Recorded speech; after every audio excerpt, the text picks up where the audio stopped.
Enchantée de vous avoir avec nous pendant cette pause déjeuner. On est très content que vous soyez là pour parler d'un sujet qui est un chouïa technique, puisqu'il s'agit de Code Connect. Alors, je ne sais pas si les gens, peut-être, vous pouvez nous dire dans le chat si vous venez un petit peu en connaissance de cause, si vous savez à peu près de quoi on va parler, ou si vous débarquez et que c'est quelque chose que vous connaissez très peu. On va essayer de faire la chose le plus didactique possible. Voilà, c'est un sujet un petit peu technique, accrochez-vous, mais on va essayer de vous accompagner. Et puis surtout, on est avec les bonnes personnes pour vous en parler. Je suis accompagnée aujourd'hui de Emmanuel, Manu, qui travaille avec moi à Figma, à côté de Figma France, et qui est très très bon sur tous les sujets dev mode, puisqu'il accompagne énormément des équipes qui travaillent avec Figma autour des sujets de dev. Et surtout, on a avec nous aussi aujourd'hui Laurent, qui est Engineering Manager chez Decathlon et qui a énormément travaillé avec DevMod et aussi avec Code Connect avec les équipes de Decat. Et puis Romain, qui est Product Designer. Et les deux, en fait, ont créé déjà du contenu collaboratif pour parler un petit peu de comment est-ce que ça marche, la relation entre designers et développeurs autour de DevMod et en l'occurrence autour de Code Connect. Donc, pour aujourd'hui, comment ça va se passer? On va faire une mini intro juste pour justement nous remettre dans le bain de DevMod et puis surtout de Code Connect, de c'est quoi. On va jouer du coup la démo de Laurent et de Romain pendant 30 minutes. Vous êtes totalement libre et même encouragé de poser vos questions pendant la durée du replay, puisqu'on pourra les prendre derrière à la fin du live stream en Q&A. Et on va aussi partager, parce que mine de rien, Laurent et Romain, votre vidéo, elle date d'il y a à peu près un mois, je crois. Elle n'est pas si vieille que ça.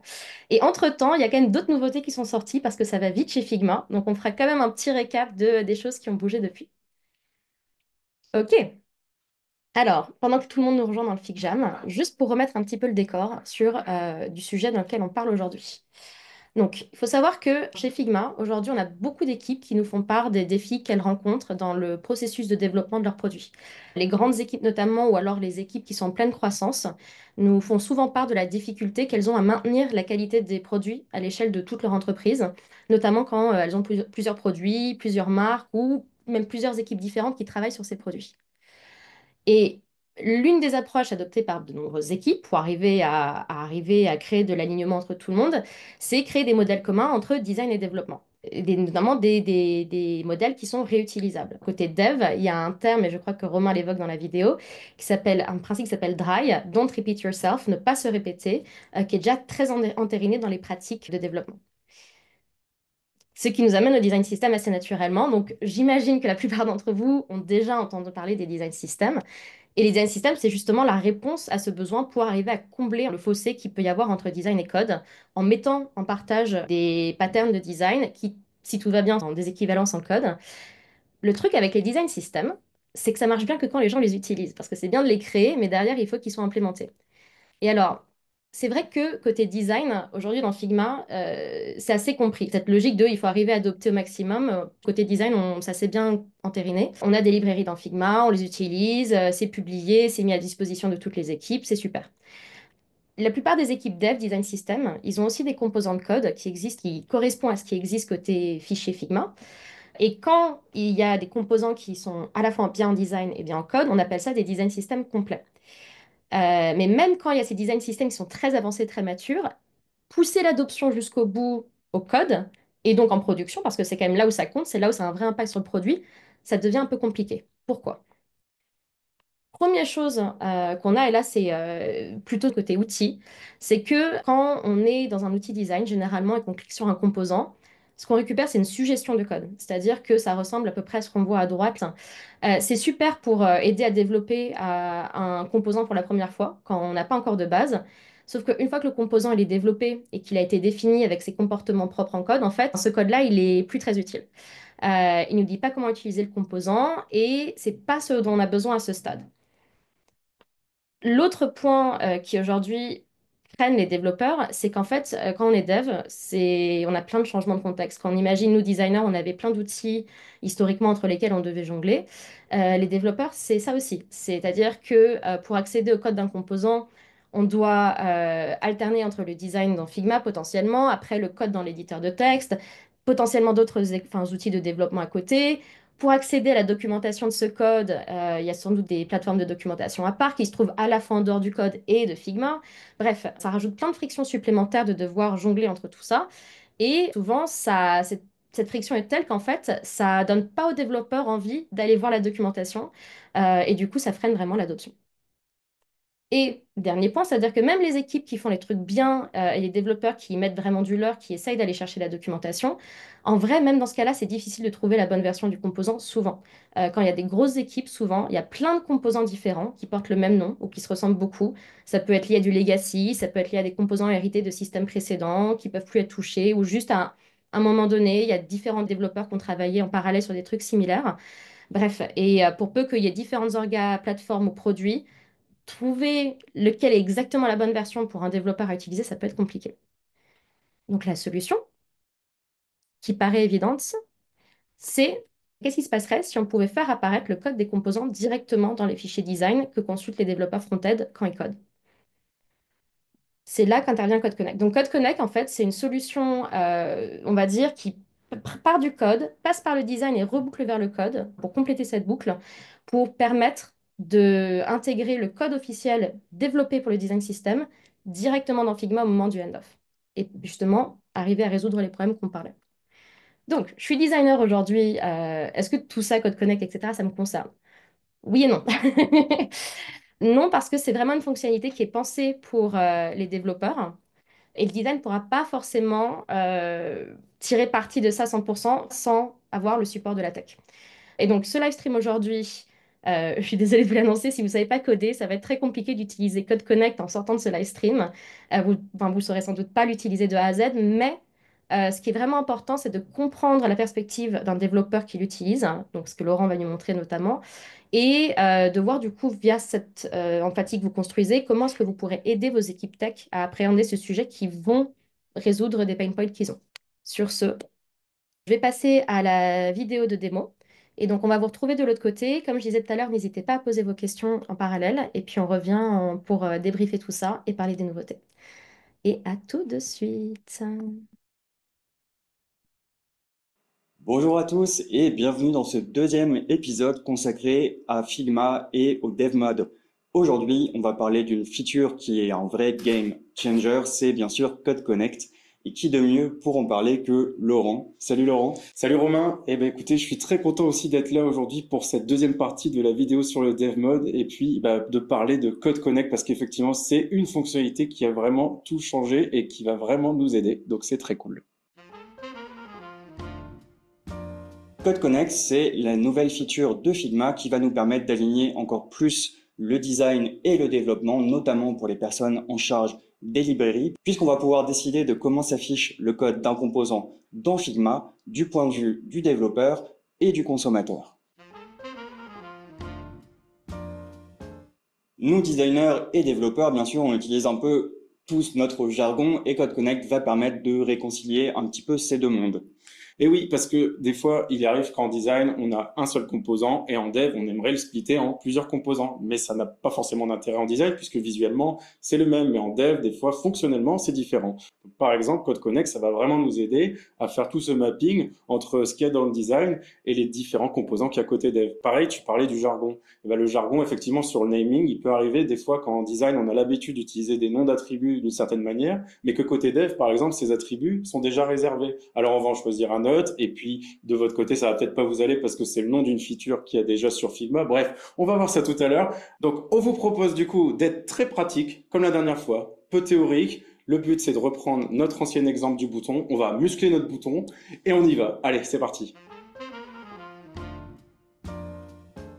Juste avant de passer à la pratique, parce que peut-être que ça fait un peu peur à certains designers, cet aspect Code Connect, je vais juste vous montrer qu'il n'y a absolument rien de bien compliqué.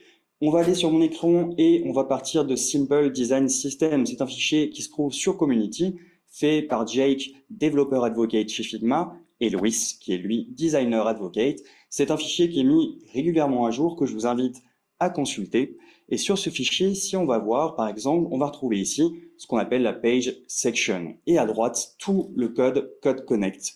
Et si on regarde, hop, ici, je peux aller voir mon bouton. Et si je clique sur mon bouton, je vais aussi aller retrouver son code. Donc, quand je vous dis que c'est de l'atomique, c'est vraiment cette façon d'imbriquer les éléments les uns dans les autres. Et encore une fois, de reprendre cette fameuse règle dont on vous avait parlé dans la première vidéo.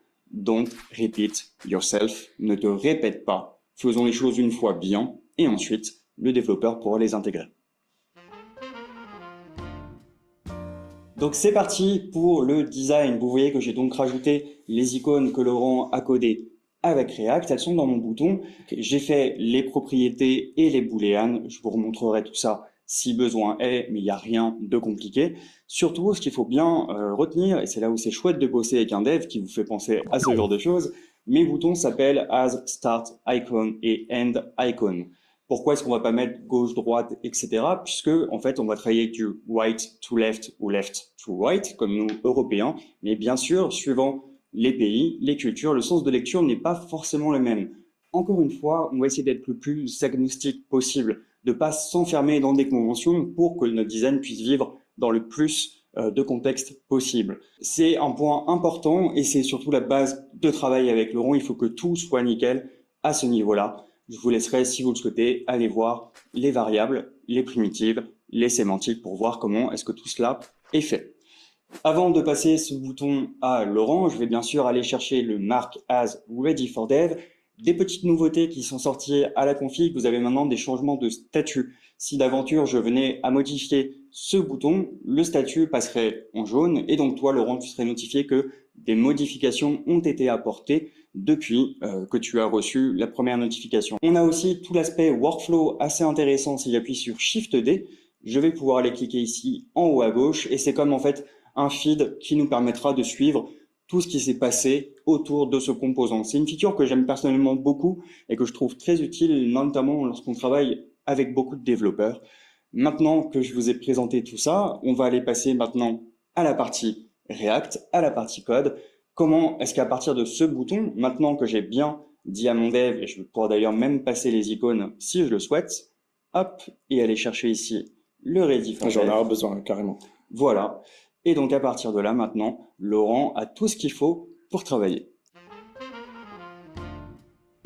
Ok, bah merci Romain. Bah, du coup, je vais aller dans la vue que tu m'as filée. Effectivement, là, si je me mets en Shift D, effectivement, c'est trop bien. Je peux avoir directement le Dev Mode et donc avec une Focus View, effectivement, qui me montre un petit peu sous forme de feed comment je peux voir directement les icônes ou le bouton qui a évolué.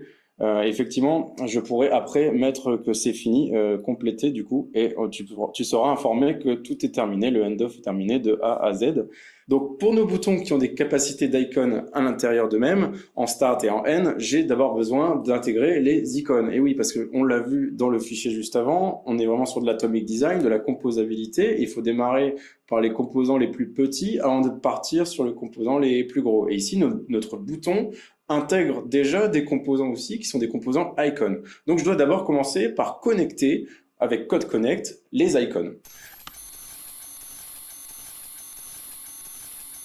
Et après boucler sur tous les composants, récupérer leur ID et finalement générer ce fichier avec tous les icônes. Et après qu'il y en ait 800 ou 3000, ça sera quelques secondes. La deuxième, c'est un plugin. Un plugin, c'est à peu près les mêmes capacités d'API. Au lieu de passer par un appel HTTP, du coup distant, on va directement être dans l'interface Figma et on va pouvoir lancer un plugin. Et depuis ce plugin, on va pouvoir soit dans l'interface mettre un champ qui génère du coup tout le fichier, ou alors on peut aussi directement dans la console, donc pour développeurs, afficher le code du fichier. Et c'est la solution que j'ai choisie de mon côté. J'ai développé juste un petit plugin qui me permet de faire ça. Donc je vais vous le montrer. Donc, un plugin Figma, c'est assez simple. Quand on va dans Figma, ici, on va dans Plugin. Dans Développement, je peux faire du coup New Plugin. Quand je vais faire New Plugin, on va me demander un nom pour mon plugin. Voilà, je mets un nom, donc ça va être Icon Generator. Et donc, je vais dire qu'il est valable que pour les fichiers Figma, parce que j'ai pas besoin d'avoir ça dans FigJam. Et ensuite, quand je vais faire suivant, je vais pas dire que c'est un plugin qui se lance une seule fois et après il n'a pas de UI. J'aimerais bien avoir une UI justement pour pouvoir avoir le code qui s'affiche directement et puis pouvoir le copier-coller directement dans mon éditeur. Donc je vais faire Custom UI. Après je sauvegarde, je le place dans mon ordinateur à un endroit. Et après ce code-là, du coup, qui a été généré, je vais directement l'ouvrir avec mon éditeur VS Code, celui qu'on a vu dans la première partie. Au début, il me génère plusieurs choses. Un fichier manifeste qui est simplement la carte d'identité du plugin avec un nom, un ID qui a été généré qu'il ne faut pas changer. L'API qui veut dire quelle API de Figma on utilise pour ce plugin. Un fichier main qui est c'est quel fichier qu'il va devoir lancer en premier. Enable Propose API, ça c'est pour d'autres API si on en veut d'autres, celles qui sont en test par exemple, de les utiliser il se met à false, donc à faux par défaut. Il n'y a pas de souci, on laisse comme ça. Et pour le reste, on laisse vraiment comme ça. La UI, UI.html, c'est pour dire où est mon fichier HTML, donc un peu le front du plugin. Et Network Access, est-ce que j'ai besoin d'avoir des accès au réseau? Et si oui, bah, je dois mettre les URL, donc google.com ou autre, figma.com. Là, non. Pour le coup, j'ai pas besoin d'accéder à des sites. Je reste en local, en fait, pour faire ce que j'ai envie de faire. Donc, ça, c'est bon. Et puis après, je vais aller dans le code.ts. Donc, TS, c'est TypeScript. Ça nous permet d'avoir du code typé. Du coup, c'est du JavaScript avec du typage statique. Et du coup, je vais commencer mon plugin par Show UI. Donc, ça, c'est tout simplement quand je mets cette partie-là, ça va afficher du coup la UI. Après, je la resize, donc je mets 400 pixels et 600 pixels. Après, je me crée une constante, icon préfixe. Donc, comme je disais tout à l'heure, SVG. J'ai envie d'avoir SVG en préfixe, du coup, mais j'ai mis ça parce que du coup, comme j'ai open sourcé ça, si jamais quelqu'un est intéressé à un autre préfixe, bah, vous pouvez juste changer ça et ça va marcher chez vous, si vous respectez bien du coup le nom de la frame qui s'appelle icon, que je vous montrerai tout à l'heure. Et après, j'ai une fonction main tout en bas ici, qui, on y va, on va passer le code ensemble et vous allez voir, il n'y a rien de très compliqué à comprendre, ça se lit normalement naturellement. Donc, donc la fonction main, c'est ma fonction qui va se déclencher de manière principale au début. On le voit ici à la fin. Premièrement, dans la constante, je vais récupérer la frame. Donc, tu as une frame qui s'appelle icons. Moi, du coup, je vais faire figma.currentPage, donc la page courante, donc, parce que dans mon plugin, je serai dans la bonne page quand je vais le lancer. Find one, donc j'aimerais trouver un seul truc. Et là, je vais chercher le nœud dont le name est icons et dont le type est frame. Alors, tous les types sont disponibles sur la doc, etc. Mais ici, je veux une frame qui a le nom icon. Une fois que je l'ai, je la stocke dans cette variable. Si je l'ai, et si c'est bien le type frame, eh ben, je vais traverser et générer le code. Et après, on verra cette fonction-là. J'ai appelé une fonction que j'ai créée. J'ai vraiment découpé comme ça. Sinon, je mets une erreur et je ferme le plugin. Tout simplement. Tout simplement. Ça, c'est le premier code. Ça se passe comme ça. Donc, on va aller voir traverse et generate code. Qu'est-ce qu'il attend? Il attend une frame, celle que je lui ai passée. Ensuite, qu'est-ce qu'elle fait, cette traverse and generate code? Tout d'abord, je vais récupérer mes composants icônes. Donc ça y est, je suis dans la frame, j'ai des composants, j'en ai 12. Donc lui, je lui dis frame.children. Je vais chercher les enfants de la frame. Donc tous les nœuds enfants. Je vais les filtrer. J'aimerais que les composants. Parce que si tu m'avais mis un texte, si tu m'avais mis d'autres choses, au moins je les ai pas pris. Voilà, là je vais me retrouver du coup avec un tableau. Un tableau, c'est avec des crochets en JavaScript ou en TypeScript. Et c'est un tableau de composants ici. Ensuite, je vais me créer deux petits tableaux. Parce que, je sais pas si vous avez vu, dans le code connect, il y a les imports et les connect.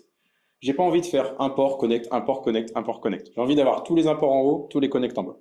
Donc pour ça, je vais faire deux tableaux, du coup, à gérer.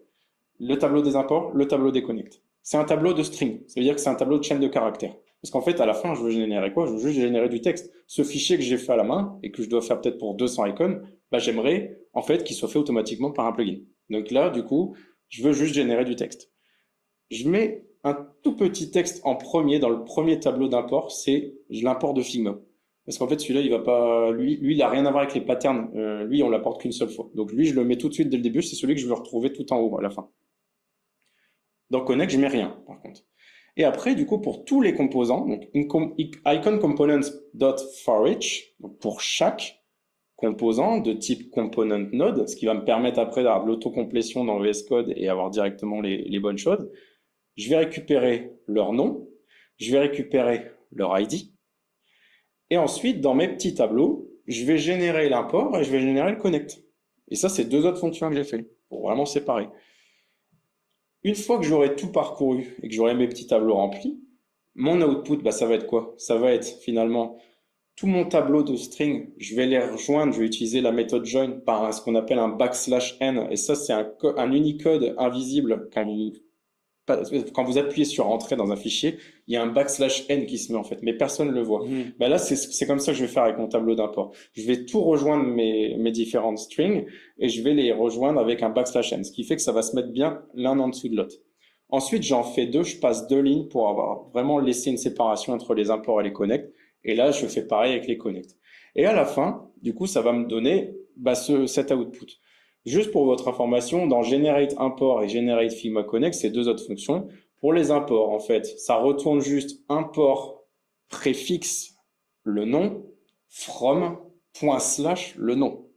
C'était par exemple avec l'alarme, c'était import svg alarme, donc mon préfixe alarme, from alarme. Voilà. Et ça va me le générer 12 fois dans l'exemple. Et pour le generate connect, c'est là où je vais faire return figma.connect. Ensuite, je vais venir injecter mon préfixe, mon nom. Là, je vais faire la fameuse virgule, l'URL, le fameux ID.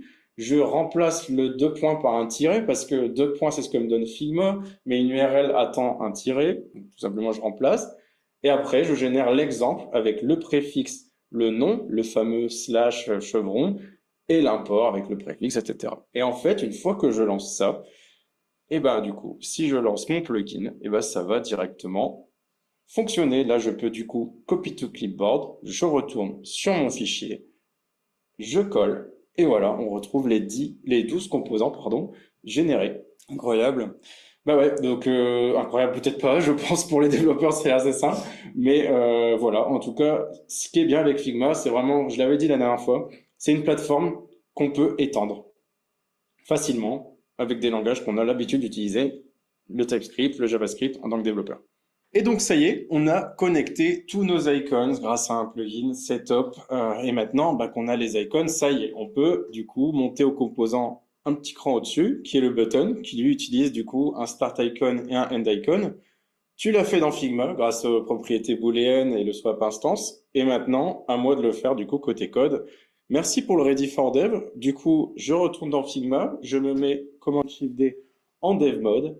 Et là, du coup, je bénéficie effectivement, comme tu l'as montré, pour le workflow, une vue un petit peu comme un feed, comme dans les réseaux sociaux, où je peux vraiment directement me concentrer et ça m'emmène directement au bon endroit sans me polluer l'interface avec différents éléments.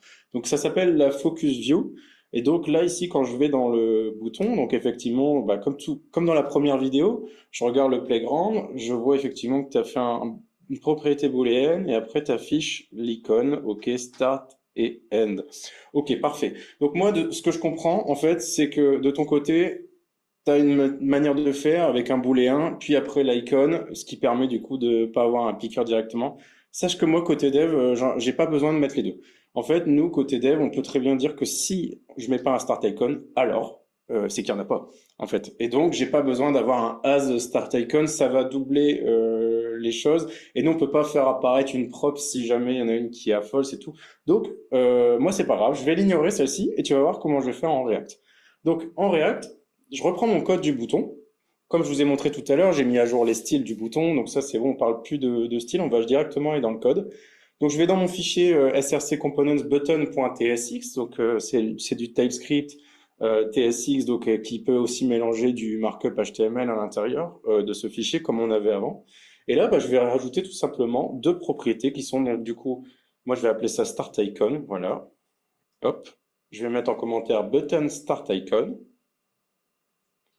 Et puis, je vais ajouter aussi end icon avec un petit point d'interrogation qui veut dire que c'est optionnel.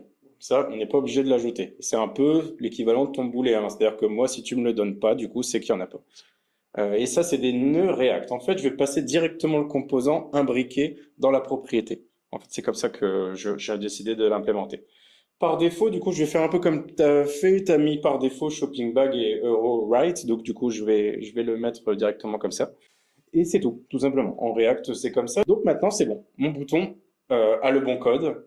Maintenant, on n'a pas encore code connect. On n'a que code connect pour les icônes. Donc ça y est, il faut que j'ajoute le code connect pour le button. Comment on va faire? C'est la même chose. On avait un icons.figma.tsx. J'avais mis un S à la fin parce qu'il y en a plusieurs dans ce fichier. C'est à peu près la convention qu'on pourrait avoir parce que même dans Simple Design System, il me semble que c'est pareil. Ils ont mis aussi au pluriel puisqu'il y en a plusieurs. Là, le button, j'en ai qu'un. Donc, je vais mettre button.figma.tsx. Donc, je vais créer ce fichier-là. Et là, on y va. On va faire pareil. On va directement le créer. Et on y va ensemble. Donc, première chose, on va importer Figma de Figma Connect, comme on avait fait tout à l'heure.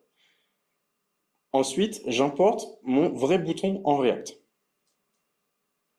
Une fois le bouton importé, je vais appeler la fonction Connect, comme tout à l'heure, avec mon bouton en React. Et puis, je vais retourner dans Figma. Je vais faire un clic droit, copy, paste as, copy, link to selection. Ça me donne l'URL. Là, comme on s'était dit tout à l'heure, j'ai un fichier de config pour les URL, ce qui m'évite de les avoir et du coup d'avoir des lignes interminables de code qui fait que j'arrive même pas à voir et je dois toujours scroller horizontalement. Donc je retourne dans ma config et je vais directement pouvoir changer ça directement dans ma configuration. Voilà, donc je l'appelle Figma underscore components underscore button. J'essaie d'avoir une convention Figma, la catégorie, et puis pour les icônes, j'avais la base parce que c'était une URL qui n'était pas complète, tu vois. Et là, du coup, le button, c'est vraiment celui-là, donc je lui ai embarqué aussi le node ID avec, parce que je tombe vraiment sur le bouton. Désormais, du coup, je peux le réutiliser dans mon fichier, figma.tsx.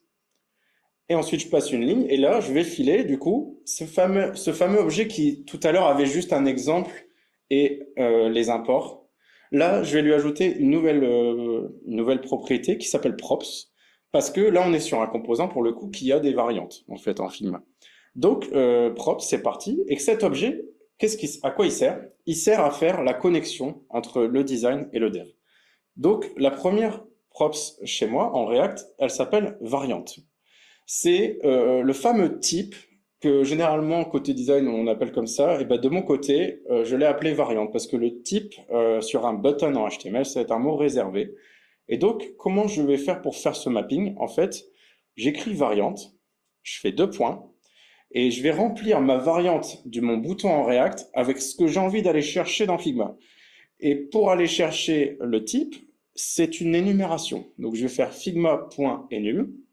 Je vais mettre entre parenthèses type avec la majuscule parce que c'est vraiment comme ça le jargon côté. C'est généralement une habitude côté design de mettre en majuscule le nom des variantes, alors que nous, non, c'est en minuscule. Donc là, je vais mettre type. Et après, je vais faire le mapping. Je vais dire que si le type chez vous s'appelle primary avec un P majuscule, chez moi, il va être avec un P minuscule. Pareil pour secondary. Ensuite, je fais la même chose pour la taille du bouton, donc size. C'est aussi une énumération avec différentes propriétés possibles dans un select. LG, chez nous, ça s'appelle aussi LG et SM, ça s'appelle aussi SM. J'aurais pu aussi raccourcir, du coup, puisque c'est exactement pareil en JavaScript. Si on enlève ici les deux points et le LG, si ça a le même nom, on peut raccourcir. En fait, c'est une feature de JavaScript. Et enfin, mes start icon and icon. Alors là, c'est un petit peu particulier. Il y a un booléen, et si le booléen est à true, alors on donne un instance picker pour choisir l'icône. Donc, on peut manipuler ça en code connect de cette manière-là. Donc, j'écris start icon, deux points, Figma toujours, comme avec Figma enum, sauf qu'au lieu d'aller chercher dans une énumération, là, je suis sur un booléen. Donc, je vais faire boolean. Je vais récupérer le as start icon que tu as mis. Une fois que j'ai fait ça, je fais virgule. Et là, l'objet qu'attend booléen pour pouvoir aller chercher celle du dessous, c'est un objet à deux propriétés, true et false.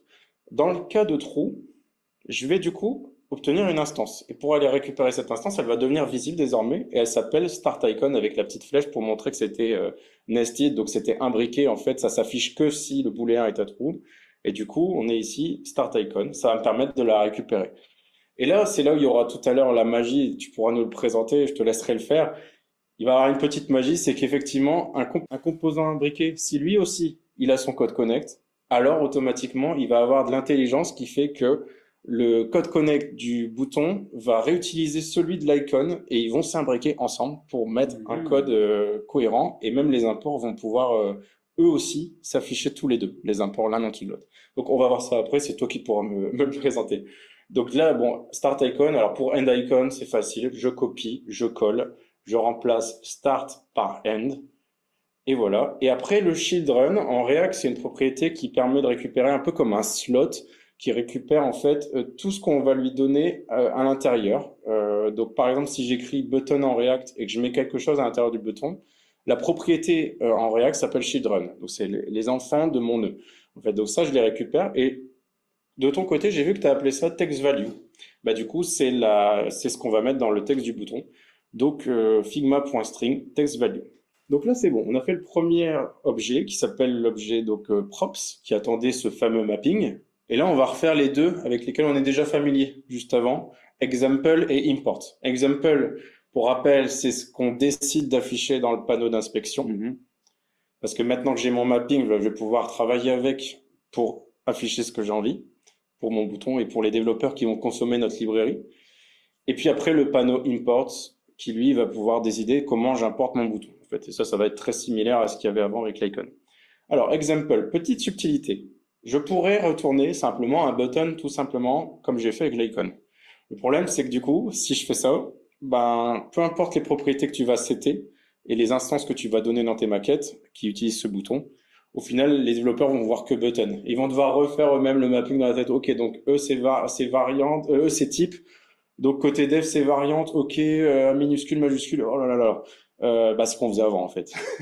Et là, bah, je vais pouvoir, du coup, non, aller vraiment de manière dynamique, récupérer donc, ce que j'ai fait juste au-dessus et le passer directement dans mon composant pour que le développeur ait déjà tout préchargé et qu'il n'y ait plus qu'à copier-coller. Donc, ce qui est top, c'est qu'on peut ne pas du tout adopter toujours les mêmes conventions, on tombera toujours sur nos pattes. Ouais. Si toi, tu es capable justement d'aller chercher les correspondances à chaque fois entre le Figma et Code Connect. Exactement, exactement. Et donc, bah, comment je vais faire? Donc là, toutes mes propriétés du dessus, variante, size, start icon, end icon en camel case, plus le children, finalement, je les repasse du coup ici de manière déstructurée dans mes props de mon composant, dans la fonction. Tout à l'heure, la fonction elle était vide, il y avait que deux parenthèses. Là, je mets un objet et je viens chercher directement ce que j'ai envie de reprendre et ce que j'ai mappé juste au-dessus. Et après, je retourne quoi? Je retourne pas du coup le bouton tout seul. Je viens faire mon petit mapping comme il faut. Donc, variante, size, start icon, end icon. J'aurais pu aussi appeler juste tout simplement props et ici faire trois petits points props pour les spreader. Donc, du coup, faire le passe-plat finalement, puisque c'est exactement le même nom à chaque fois, size égale size, etc. On peut avoir ce raccourci. Là, je l'ai vraiment explicité pour que vous voyez bien. Et ici, c'est vraiment moi qui décide de l'ordre. Donc c'est ça qui est bien aussi, c'est que le composant React, il accepte ça, mais j'aurais très bien pu décider de mettre les icônes en premier et les variantes après. On est vraiment maîtrisant aussi sur l'ordre. Et je trouve que le meilleur ordre le plus logique, et c'est celui que tu as pris aussi, c'est d'avoir d'abord la variante du bouton, après sa taille, et après start icon, end icon, puisque c'est optionnel en fait. Et enfin le children qu'on retrouve ici. Et puis enfin, je termine par l'import, imports, le tableau, import, accolade, button, from, mylib, react.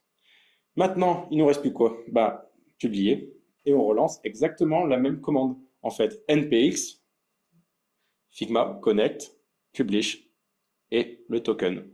Rassurez-vous, le token, il sera directement révoqué après le montage, donc il ne marche pas, vous pouvez essayer. Et donc voilà, on publie, et en fait, là, Figma est en train de mouliner, et toi, tu vas le voir apparaître en live, tu n'as même pas besoin de refresh. Non. Ça y est, tu le vois. Eh ben oui, il est apparu. Donc, on se retrouve maintenant sur mon écran. On retrouve le set de boutons. Je vais aller passer en Dev Mode avec Shift D et on va s'intéresser plus particulièrement au Playground. Le Playground, c'est cette super feature ici qui va nous permettre de voir et de tester le bouton. Vous voyez que Code Connect apparaît bien ici dans le panneau de droite.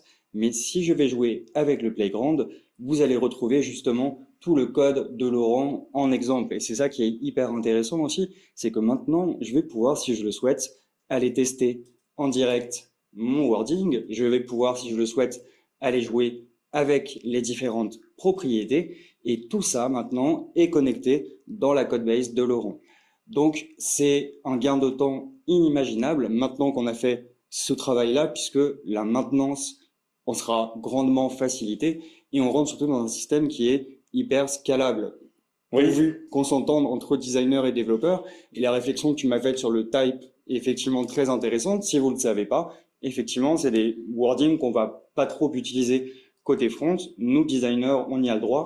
Si vous voyez que le mapping, justement, est bien fait avec les devs. Donc, encore une fois, Code Connect, c'est vraiment une feature, on va dire, qui est collaborative et on n'insistera jamais assez sur ce point-là, même si bien sûr une grosse partie du boulot se passe chez les devs, l'apport des designers et la compréhension est vraiment indispensable pour que vous puissiez tirer le meilleur parti de cette fonctionnalité. Carrément. Et tu vois ici, si on zoome vraiment, on peut reparler du type.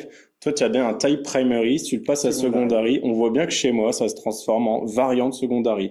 Et donc, finalement, l'histoire, c'est quoi? C'est qu'on va avoir des centaines de développeurs dans notre entreprise. On a une fausse entreprise, bien sûr, dans l'exemple, mais admettons, on publie cette librairie. Admettons, c'est notre design system. On publie le bouton.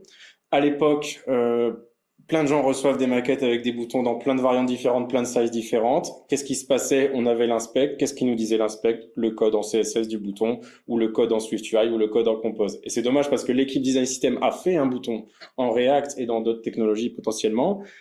Et finalement, ça ne le mettait pas en avant. Et là, maintenant, qu'est-ce qu'on met en avant en premier, du coup? Bah, c'est le design system, en fait. Donc, c'est vraiment un accélérateur pour la consommation du design system. Ça sert à rien de réinventer la roue. En Voilà. fait, tout existe et tout est fait pour maintenir ce qu'on appelle une single source of truth, une seule source de vérité. Et c'est exactement ce qu'on a réussi à faire aujourd'hui Voilà. avec Code Connect.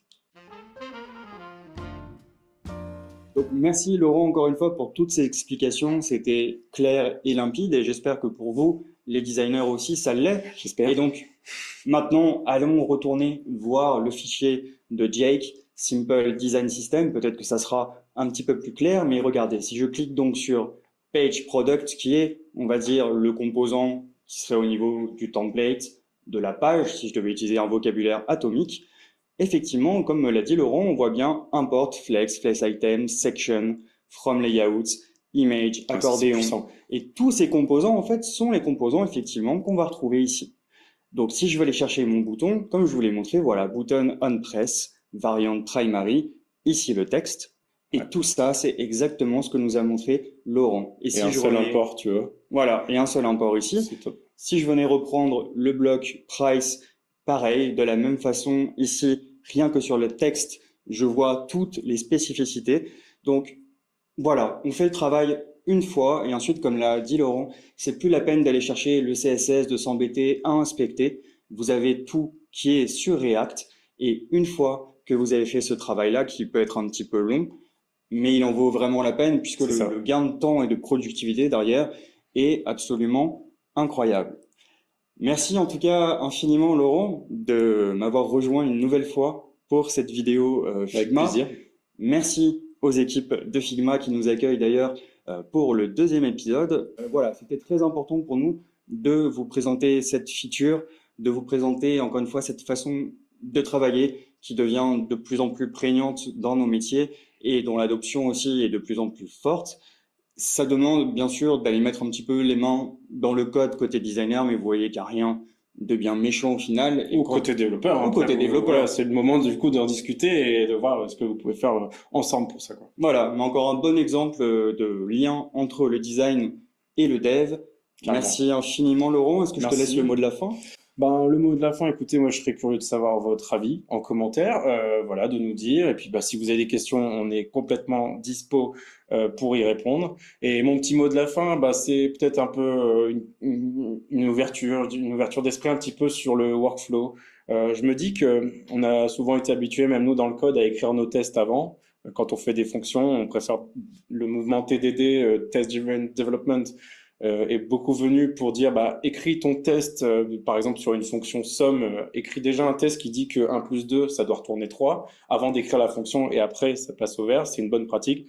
Bah là, finalement, je suis en train de me dire que dans la conception de librairie, pourquoi pas écrire aussi le code connect avant, en fait. C'est-à-dire que quand une équipe design system ou une équipe qui maintient un UI-kit se dit bah, on va se lancer sur un composant drawer, bah, mettons-nous d'accord avant sur ces spécificités au niveau jargon ou au niveau composant. Pourquoi pas le faire directement avant, même s'il ne va pas fonctionner forcément puisqu'on n'aura pas eu l'URL dans Figma, etc.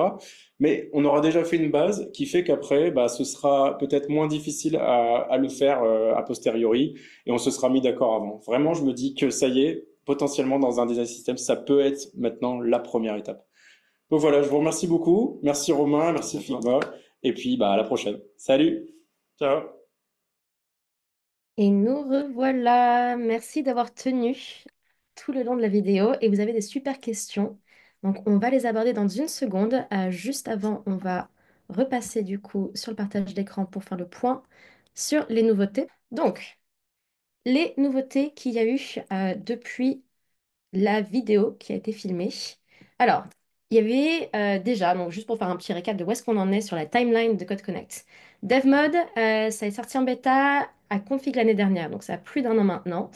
En janvier, DevMod est sorti de bêta. En avril, on a lancé Code Connect en bêta dans DevMod. Et en juin, Code Connect est sorti de bêta avec les frameworks React, Compose et SwiftUI principalement, et aussi une intégration dans Storybook. Et en octobre 2024, donc quelques semaines à peine après que la vidéo ait été filmée, on a sorti pas mal de nouveautés. Euh, Déjà, alors j'ai vu qu'il y avait une question d'Alexandra qui demandait quel framework enfin, JS et CSS étaient compatibles avec Code Connect. Donc j'espère que ça répond à ta question. Euh, Historiquement, donc il y avait les quatre intégrations, enfin avec les quatre, enfin trois frameworks plus Storybook dont je parlais. Et on a rajouté du coup il y a quelques semaines de ça Angular, HTML, Vue.js et Web Components. Donc on a ces quatre frameworks-là qui sont disponibles en plus, donc ça amène le total à 8 intégrations possibles. Et sachant que du coup, une des choses, enfin une des spécificités de Code Connect, c'est que Code Connect est en open source. On est très fan d'amélioration continue de façon générale en plus. Donc si vous avez besoin d'encore plus de frameworks qui ne sont pas encore dans cette liste-là, n'hésitez pas à continuer à le faire remonter parce que plus il y a de gens qui demandent le même framework, plus il y a de chances qu'on puisse le prioriser. Donc voilà. Autre nouveauté qui est arrivée il y a quelques semaines, on a un setup wizard. Et alors, ça, on rentre à nouveau dans un truc très technique. Et Laurent me l'a vulgarisé très très bien par écrit en amont de ce live stream. Donc, en gros, c'est un CLI Assistant. Tu lui donnes à manger ton token, ton fichier, le token étant le token d'accès, hein, pas un design token. Et il scanne ta code base en te faisant des suggestions pour générer automatiquement les fichiers Code Connect à base de l'IA. Et alors, en gros, c'est une façon plus simple de se lancer, de commencer sans avoir à tout construire à la mano dès le départ. Laurent, est-ce que tu penses que tu es en mesure de prendre la main et de faire une petite démo rapide de à quoi ça ressemble? Ouais, Ok. allons-y. Alors, je stoppe le share et tu peux prendre la main. Yep. Alors, donc, je vous garantis peut-être un effet démo, on va voir. Donc, c'est parti. Attendez, hop. Donc, moi, je dois récupérer au moins le token. Cette token va être évoqué direct après, pour info. Alors, donc l'idée, c'est de vous faire une démo de ce wizard. L'idée, c'est d'accélérer tout ce qu'on a montré dans la vidéo et ne plus le faire à la main. Et peut-être même la partie plugin qui génère un petit peu tous les icônes, l'éviter grâce au wizard qui va nous générer automatiquement tous les fichiers Code Connect. Donc là, je suis en train de récupérer ton token Alexia. J'essaie de le retrouver. Attends, hop, ici. Désolé, j'ai juste ça. Voilà, je l'ai. Donc, T'inquiète je pas. l'ai Juste, dans mon clone. t'es en partage d'écran exactement. J'allais dire si tu veux zoomer sur la partie du Ouais, ouais, temps. ouais. Donc je l'ai.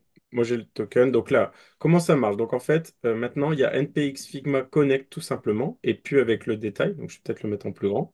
Quand on le lance, en fait, il nous demande notre access token, notre fichier, et après il va nous proposer des choses. Mais le problème, c'est que là, j'ai déjà connecté mes composants. Donc je vais en faire un nouveau en live. Donc là, je maintiens Alt sur mon bouton, je l'appelle autre bouton. Ensuite, je vais dans mon composant bouton TSX, je le copie et j'en fais un autre qui s'appelle aussi autre bouton.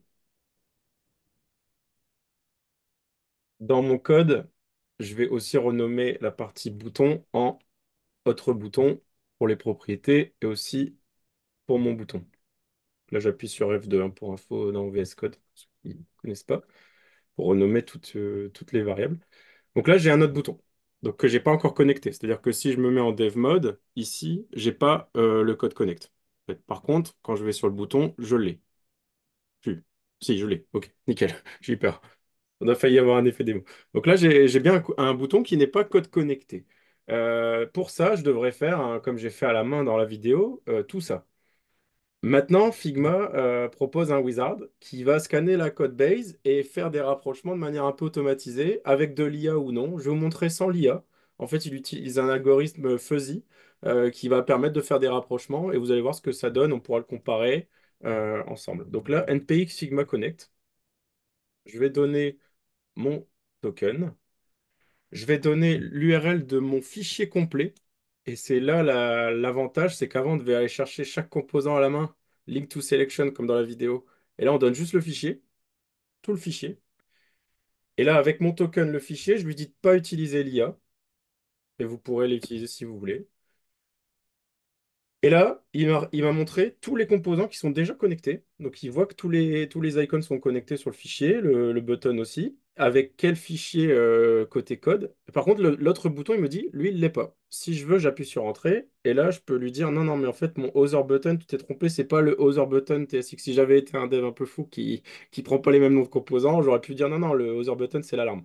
Ce qui est faux, bien sûr. Donc là, je continue, j'appuie sur Entrée. Et là, il me demande l'export aussi, c'est aussi other button. Donc là, une fois que je suis bon, je peux appuyer sur Échappe. Et après, il me demande où est-ce qu'il va mettre le fichier Figma TSX. Et moi, je lui dis, bah, j'appuie sur Entrée parce que j'aime bien qu'il le localise au même endroit que mon composant. Et donc là, il me demande, donc du coup, je vais créer un fichier code connect. Est-ce que ça te va? Oui.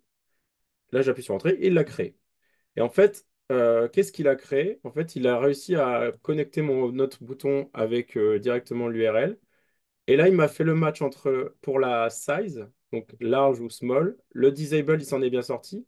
Les icônes, ce que j'ai beaucoup aimé, c'est qu'il le fait mieux que moi. En fait, moi, où j'en parle ici, je fais il y a un booléen, et puis après, il faut aller chercher l'instance. En fait, il n'y a pas besoin et je ne savais pas. Donc ça, c'est un avantage aussi, c'est que la doc, je l'avais lu comme ça. En fait, on peut le simplifier en faisant juste ça. Donc top. Et les deux petits trucs qu'il n'a pas réussi à faire, mais que ça va s'améliorer avec le temps, je pense, et justement, n'hésitez pas à l'utiliser pour faire des retours aux équipes Figma. Donc, premier truc qu'il n'a pas réussi à faire, c'est notre histoire de type qui s'appelle type en design et chez nous variante. Il n'a pas réussi à le deviner, pourtant on a quand même primary, secondary aussi. Donc voilà, il n'a pas réussi à le faire. Par contre, il nous le met déjà en commentaire. Donc en fait, le geste est quand même bien accéléré. Il me suffit pour moi de faire ça, ici, d'enlever le commentaire et de mettre variante. En vrai, ça accélère déjà, mais il n'a pas réussi à le faire. Et après, l'histoire du children avec le text value, pareil, il s'en est pas sorti. Donc, il me l'a mis en commentaire aussi, pour info.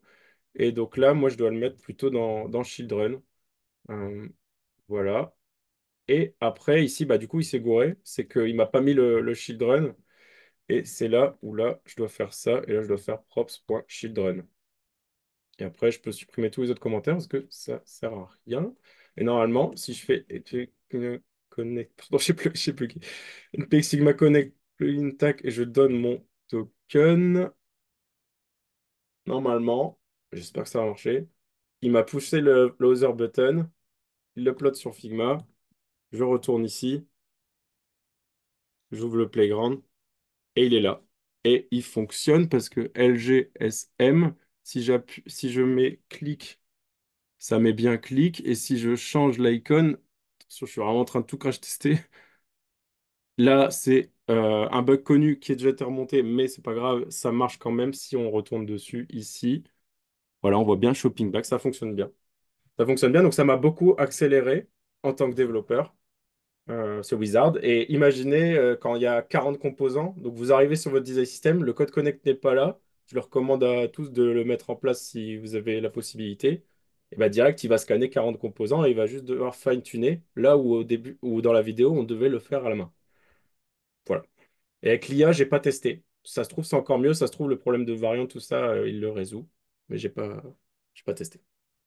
Bah, merci beaucoup pour la démo en live, sachant que c'était pas forcément prévu, donc merci. Et vous voyez bien qu'effectivement, avec le Wizard, on passe à un setup qui est quand même assez rapide.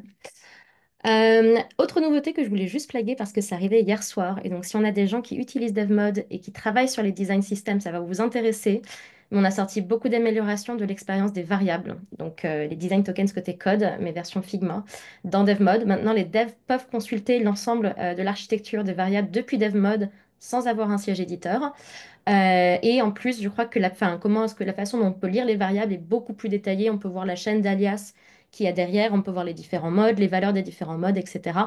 Et c'est quand même un gros pas en avant pour la collaboration design dev autour des design systems. Donc, super contente que ce soit enfin arrivé. Voilà, on va passer aux questions. On va peut-être dépasser un chouïa, mais il nous reste une grosse dizaine de minutes en gros. Premier point, je voulais juste, à la fois pour toi Laurent et toi Romain, voir si vous avez des conseils aux équipes, à la fois design et tech, qui pensent se lancer à la découverte de Code Connect, par où commencer? Vraiment, c'est quoi les bases ou les réflexes à avoir au tout début? Donc, je commence, Laurent? Ouais. Ouais. Bon, c'est une vidéo qui est effectivement beaucoup faite pour les devs, mais je vous ai mis sur Pigram un petit exemple de fichier SCSS, SAS, ou même PostCSS d'ailleurs pour les plus avancés. Mais c'est une feature qui est clairement faite pour, à mon sens, préparer un peu bah, le futur de ce qu'est le design d'interface, l'intégration rapide et, euh, et la synchronicité, la symbiose, on va dire, entre le milieu du dev et du design. Donc, c'est, comme on le disait dans la vidéo avec Laurent, en fait, pas mal de discussions et de préparation à avoir en amont. Une des erreurs que je vois le plus sur les équipes design system, c'est de se jeter tout de suite dans les variables, commencer à faire ces sémantiques et compagnie sans parfois prendre le temps de la réflexion. Et en fait, comme dit Laurent, très justement, on pourrait quasiment écrire le code sans avoir de design pour anticiper pas mal de choses, puisque ça reste des éléments d'interface connus. Et je pense que Laurent ne me contredira pas sur le fait que voilà, l'anticipation et l'analyse, en fait, c'est une énorme partie du taf pour que ensuite bah, l'intégration soit plus smooth dans le temps, parce que l'idée, voilà, comme tu le disais, c'est vraiment don't repeat yourself, faisant les choses une fois pour aller vite, itérer vite.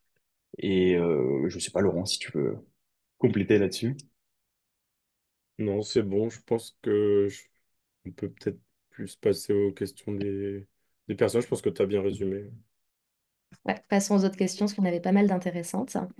Deuxième question, alors que je voulais vous poser de façon, mais Alexandre avait une question un peu similaire. Est-ce que ça facilite concrètement la vie des développeurs? Et là, je pense que Laurent, ton retour d'expérience sur ton intégration côté Decat et l'impact que tu as potentiellement vu, enfin, ou que tu vois. Oui, Intéressant. donc effectivement, en fait, ça facilite beaucoup la vie, je trouve, déjà des développeurs d'un design system qui ont notamment dans leur mission, partout, de se faire adopter. Le problème qu'on avait avant, comme tu l'as montré au tout début, Alexia, c'est qu'en fait, Figma, quand quelqu'un inspectait un bouton qui recevait du design system, il recevait comment il était construit, le bouton, en CSS, etc. Mais le problème, c'est qu'il y a une équipe développeur qui, généralement, est là aussi dans des design systems pour les développer. Et on n'a pas forcément envie que les personnes recréent le bouton de leur côté ou l'override, etc. Là, ça permet d'avoir une vitrine directement dans les fichiers design de ce qui est déjà disponible dans le design system. Donc c'est vraiment une vitrine pour mettre en avant ce qui existe. Et en quoi ça facilite aussi la rapidité d'implémentation pour des développeurs qui consomment le design system. Je vais vous donner un exemple concret que j'ai pu faire face. Euh, chez Decathlon, l'accordéon composant. Le composant accordéon, celui qui permet du coup de déplier ou non des sections, un peu comme un details. Euh, il a beaucoup de sous-composants en dev, en fait. Il y a l'item, le header de l'accordéon item, le body d'un accordéon item. Et après, quand on en a plusieurs, on se retrouve avec un énorme code. Et toute cette façon-là, toute cette gestion-là n'a pas été faite côté design. En fait, il y a beaucoup moins de composants côté design que côté dev pour l'accordéon. Avant Code Connect, un développeur, du coup, devait regarder le README côté dev pour comprendre toute cette logique de sous-composants qui a été mis en place côté dev, qui n'est pas là sur Figma. Là, avec Code Connect, en un simple clic, on a directement le code qui est généré et qui réutilise tous ces sous-composants avec tous les imports qui sont déjà mis en haut. On peut faire confiance en copiant-collant puisque ça a été généré par l'équipe Design System qui a elle-même conçu ce composant. Donc là, on est sur une accélération assez forte, là où avant, il fallait faire le mapping soi-même, en fait. Et c'est pareil, cross-platform, grâce au support aussi de SwiftUI et de Compose, qui aide beaucoup aussi. Super, merci Peut-être beaucoup. enchaîner la question juste en dessous, qui peut évangéliser cet usage dans les équipes? Pour moi, c'est aux personnes qui travaillent dans un design system s'il y en a, ou si vous en connaissez, allez le vendre à vos équipes qui gèrent un UI kit. Ça peut être aussi dans une petite entreprise. J'ai vu une question sur ça, un designer, un développeur. Je pense que c'est tout simplement utile dans tous les cas parce que ça peut aller assez vite. C'est vraiment un quick win, un low effort, big impact. Vous lancez Wizard, vous vous connectez. Comme je disais dans la fin de la vidéo, même le faire avant, je trouve ça mieux. Au end-off, avant de lancer un composant, bah, vous mettez d'accord directement sur le jargon, sur les différentes propriétés, l'anatomie. Vous créez un fake code connect à l'avance et à la fin, vous vérifiez que le contrat a bien été respecté entre les deux et que le designer n'a pas finalement inventé une propriété qui n'était pas décidée avant. Là où du coup, il va dire, bah, le dev va dire, bah, moi, je peux pas le. Enfin, on n'a pas respecté ce qu'on s'était dit pour le code connect. Donc voilà, j'essaie de répondre à trois questions. Non, non, et j'aime beaucoup ce que tu as dit effectivement sur comment est-ce que, enfin, au moment de la conception même du composant, penser au end-of du composant dans cette liste de ready to go, enfin, ready to Mhm. publish, intégrer une partie effectivement Code Connect et réfléchir ça très en amont, pas le faire en cascade dans un second temps. On va essayer, il reste pas beaucoup de temps, mais il y avait des questions intéressantes, on va essayer de les faire. Est-ce que Code Connect est utile lorsque les équipes se basent sur une bibliothèque de composants déjà existantes, par exemple Kendo React? Alors, j'ai peut-être un gut feeling, mais comme encore une fois, je ne suis pas la plus tech du Bah, panel je aujourd'hui. peux essayer si tu veux de répondre. En fait, pour moi, ça dépend beaucoup de si cette lib en question, comme la Kendo React, a déjà un UI kit sur Figma. En fait, parce que si elle a un wiki sur Figma, je trouve que ça peut être complètement utile de le propulser en lui ajoutant du code connect, ce qui fait que ça accélérera, parce qu'après, dans l'entreprise, tout le monde utilisera cette wiki et verra le code connect. Et le code connect, au lieu de générer le code de ce qu'on aura créé dans l'entreprise, il va générer vraiment qu'est-ce qu'on doit mettre en Kendo React. En fait, avec vraiment le code de Kendo React qu'on pourrait étendre. En fait, on crée un composant wrapper et on le réutilise en fait directement dans nos codes connect, la vraie librairie. Et il y a déjà des wikits qui existent aussi sur Figma, comme J'allais en Simple Design parler, ouais. System, voilà, qui eux sont déjà connectés. En fait, J'allais en parler. Alors, sachant que la subtilité avec quelque chose comme Kendo React, même s'il y a un fichier sur Figma, c'est que ce fichier-là, il existe à un instant T, il n'est pas versionné en direct pour les équipes. Donc, ça veut dire que la partie versionning à la fois du fichier Figma et potentiellement du code doit se faire complètement manuellement pour vous. Donc, à voir si c'est on va dire une charge de travail supplémentaire que vous êtes prêt à accepter. Comme disait Laurent, on a aujourd'hui trois UI kits qui sont entre guillemets des librairies à part entière. Donc, on a Simple Design System, qui est celle de Figma, enfin celle de Figma, qui est celle offerte par Figma. C'est pas notre librairie à nous en interne, c'est une qu'on propose à l'externe. Et on a iOS, donc Apple, on travaille avec Apple directement pour fournir le UI Kit de Apple qui est aussi code connecté. Et on a Material qui est également code connecté. Et ces trois librairies-là, en fait, sont code connecté derrière. Et s'il y a des updates qui sont faits dans une de ces trois librairies, ils sont publiés automatiquement dans vos fichiers directement. Ça n'existe que pour ces trois UI Kits pour le moment. On réfléchit d'ores et déjà à l'étendre à d'autres UI Kits en priorisant les plus gros. Donc, je vous laisse deviner lesquels pourraient être les prochains dans la liste si on part de iOS et de matériel. Donc, Kendo React, a priori, n'est pas dans le top 1 tout de suite, tout de suite. Mais voilà, donc juste pour dire que on travaille un peu sur cette idée en fond. Pour les frameworks qui sont, enfin, en tout cas pour les bibliothèques de composants un peu plus petites, il faut s'attendre à que ce soit c'est possible, mais ça demandera du travail manuel en plus, je pense, au niveau de la maintenance de votre côté. Voilà. Euh, Question suivante. Je vais peut-être revenir sur là plus tard parce qu'elle est plus spécifique au token de façon générale et moins à Code Connect. Et celle-là, je pense, de JC est intéressante. Est-ce qu'on peut connecter le même composant Figma ou enfin, en tout cas, à plusieurs stacks, plusieurs frameworks en même temps sur Code Connect? La réponse est oui. La réponse est oui. Je ne sais pas si vous l'aviez dans vos fichiers, Laurent, mais en gros, on peut tout à fait les connecter sur plusieurs frameworks. Et ce qui se passe d'un point de vue de l'expérience dans Figma, c'est qu'il y a un petit menu drop-down autour de la boîte Code Connect dans Dev Mode qui permet du coup de toggle et de jongler entre les différents stacks sur lesquels qui existent pour le composant. Donc on peut tout à fait avoir un seul composant Figma, plusieurs stacks derrière et les front-end dev derrière, ils choisissent le stack qu'ils veulent dans leur Dev Mode. Euh, C'était la réponse rapide. Alors, oui, c'est une question peut-être pour vous, les gars.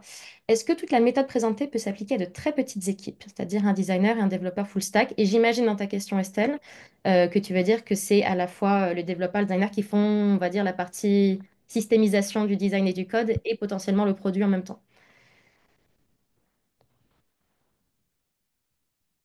Vous en pensez quoi? oui. Bah, je vais essayer d'y répondre tout à l'heure. Pour moi, oui. Après, maintenant, vous savez ce que ça fait.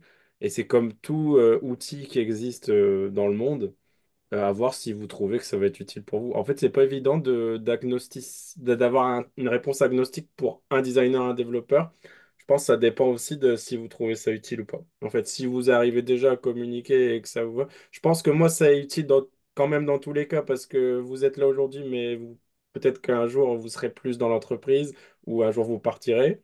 Et du coup, il faut laisser l'entreprise quand même avec un logiciel qui est bien documenté, etc., pour que d'autres entreprises puissent venir. Donc, pour la pérennité, je dirais oui. Pour le court terme, peut-être pas. Pour vous, mais peut-être pour d'autres. C'est ma Mm. réponse. Ça Ouais. dépend, Et ouais. pour revenir sur les trois pain points que j'évoquais en introduction, effectivement, il faut se poser la question, est-ce que c'est des choses à laquelle vous, à votre échelle, vous êtes confrontés? Et si oui, peut-être que c'est intéressant pour vous. Et effectivement, plus les équipes sont petites, moins généralement on voit de grosses frictions au niveau de la communication, au niveau du hand-off, au niveau du partage des connaissances et des pratiques. C'est généralement quand ça scale que ça devient, enfin qu'on commence à avoir ces pain points. Donc à vous de voir si à votre niveau, vous pensez que là, effectivement, c'est mieux de centraliser, enfin, de ne pas vouloir la documentation dans votre flot de travail dev et de tout centraliser sur Figma, ça peut avoir un intérêt, comme dit Laurent, effectivement, à terme, sur le long terme. Why not? Et je veux bien rajouter un truc là-dessus parce que ça me fait penser quand même que ça peut servir aussi de QA un petit peu, donc un peu de garant de la qualité. Je vous donne un exemple. Sur Figma, il est possible pour certaines variantes d'afficher d'autres variantes. Et quand par exemple, en primary, j'ai envie qu'il y ait une variante qui pop, mais j'ai pas envie qu'elle soit là en secondary. Le problème, c'est que Code Connect, il s'en sort pas bien parce que lui, il calcule toutes les combinaisons à l'avance et il se rend compte qu'en secondary, il n'arrive pas à trouver telle variante. Du coup, il pète. Et c'est pas plus mal qu'il pète parce que pour moi, en tout cas, un composant doit toujours avoir le même set de variants, peu importe, et toutes les combinaisons, peu importe la valeur d'une variante donnée.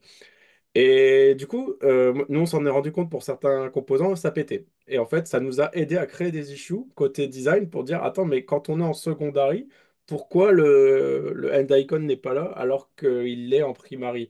Et des fois, on avait des justifications du style, bah, c'est parce qu'en fait, en secondary, c'est pas utile d'avoir un end icon. Ouais, mais dans ces cas-là, c'est un autre composant, dans la philosophie composant. Enfin, et donc, rien que pour cet aspect QA aussi, et même dans le futur, si côté design, il y a des changements, et que côté dev, on a oublié, même si on est une toute petite équipe, de le dire, et bah du coup, Code Connect, il va péter. Et tant mieux, le dev va le voir et il va dire, mais attends, mais tu m'as pas dit que tu avais changé. Alors que si on se basait juste sur notre communication orale, bah on est des humains, on peut faire des erreurs, quoi. J'aime beaucoup ce que... Ouais, ouais, ouais, tout à fait, tout à fait, tout à fait. Et ça peut vous aider, ouais, tout à fait, à construire mieux vos composants dans Figma potentiellement parce que du coup, vous êtes plus proche de ce qui se passe côté code. Voilà. Ok, dernière petite question. J'ai envoyé un sondage, donc n'hésitez pas à faire part de vos retours sur ce format, sur ce qui vous a plu, pas plu, pour que dans le futur on améliore ça. Ça nous intéresse beaucoup. Et on passait sur le coup la dernière question pendant qu'on laisse les gens répondre au sondage, qui était plutôt du coup liée aux tokens de façon générale. Comment exporter les design tokens en code dans Figma? Est-ce que leur fonctionnement est similaire à celui des variables ou existe-t-il des différences importantes dans leur gestion, leur utilisation? Et je pense que Romain, c'est peut-être une bonne question pour toi, ça. Ouais, carrément. Donc oui, grâce au plugin de Laurent, on l'avait montré, on peut effectivement exporter les tokens. Depuis hier, je vous invite vraiment à regarder la nouvelle vue des variables. J'ai jeté un œil ce matin, elle est vraiment, pour être honnête, on est en train de penser à faire un petit plugin justement qui fait un peu ça, et c'est ultra bien fichu. Euh, En fait, on peut pas voir les variables de Figma que comme des tokens, dans le sens où avec les variables, on peut faire de la mini base de données, plein de petits trucs. Donc si on s'arrête juste à l'aspect variable, bien sûr que tu peux les penser comme des tokens, et c'est pour ça que je vous ai aussi mis un petit exemple de fichier SCSS. Au final, bah, les root values, ça va être ensuite mes alias qui vont être reconcaténés. Par exemple, voilà, body font family, c'est une variable qui est appelée.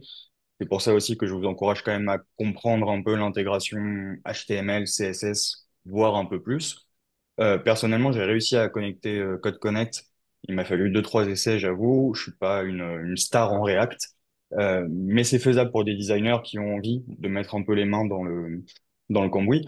Donc, il n'y a pas de gestion différente des tokens, justement, dès le moment où on a cette approche très agnostique et holistique, comme le disait Laurent, il n'y a rien qui t'empêche d'aller chercher ces concaténations et ces taxonomies entre, entre tes tokens et tes variables. Donc, on va appeler ça pour le coup des tokens dans cet exemple.